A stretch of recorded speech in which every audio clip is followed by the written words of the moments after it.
আজকের ভিডিও থেকে জেনে নিন তরমুজ খেলে কি ওজন বাড়ে, তরমুজ খেলে কি ডায়াবেটিস বাড়ে, তরমুজ খেলে কি ঠান্ডা লাগে, খালি পেটে তরমুজ খেলে কি হয়, ইফতারে তরমুজ খাওয়া কতটুকু উপকারী।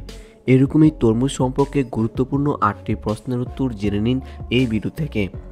প্রথম প্রশ্ন, তরমুজ খেলে কি ওজন বাড়ে?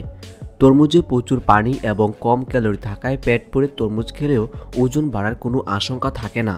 একাধিক গবেষণায় দেখা গেছে তরমুজে থাকা উচ্চ পরিমাণে স্টেরোলিন মানবদেহের ধমনের কার্যক্রম স্বাভাবিক রাখে এবং রক্তচাপ কমিয়ে দেয়।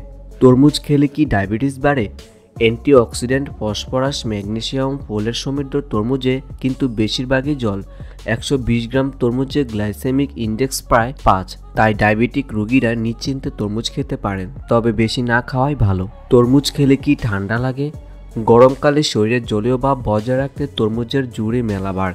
এই সময় শরীরকে ডিহাইড্রেশনের হাত থেকে রক্ষা করে তরমুজ। প্রতিদিন তরমুজ শুধু জিভের স্বাদই পূরণ করে না, তার সঙ্গে শরীর ঠান্ডা রাখে। তরমুজ খেলে কি গ্যাস হয়?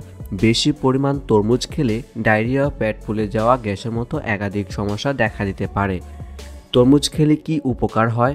তরমুজে রয়েছে প্রচুর পরিমাণে পানি, যা হজমের ক্ষমতা বাড়ায়। এছাড়া এর ফাইবার কোষ্ঠকাঠিন্য দূর করে ও খাবার হজম করিয়ে পেট পরিষ্কার রাখতে সাহায্য করে। তরমুজে থাকা লাইকোপেন ক্যান্সারের প্রবণতা অনেকটা কমিয়ে আনে। এই লাইকোপেনের জন্যই তরমুজের রং গাঢ় লাল হয় এবং এটি অ্যান্টিঅক্সিডেন্টের ভরপুর, যা ক্যান্সার রোধ করে। তরমুজের বীজের কি কি উপকারিতা রয়েছে?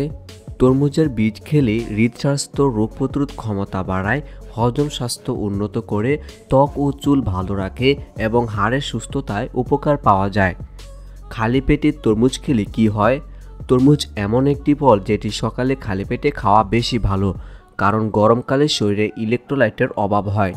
এই ফল সেই অভাব দূর করতে পারে। সকালে খেলে উপকার বেশি পাওয়া যায়। ইফতারে তরমুজ খাওয়া কতটুকু উপকারী? তরমুজ বহু পুষ্টিগুণ সম্পন্ন একটি সুস্বাদু ও রসালো ফল। এটি শিশু থেকে বয়স্ক সবারই পছন্দ। গ্রীষ্মের তীব্র দাবদাহের এই সময় রোজা রাখায় শরীরের পানি স্বল্পতা দেখা দিতে পারে। তরমুজে 92% পানি হয়। এটি ইফতারে তরমুজ মেটাতে পারে পানির চাহিদা। এজন্য ইফতারে রাখা যেতে পারে মৌসুমের এই ফল।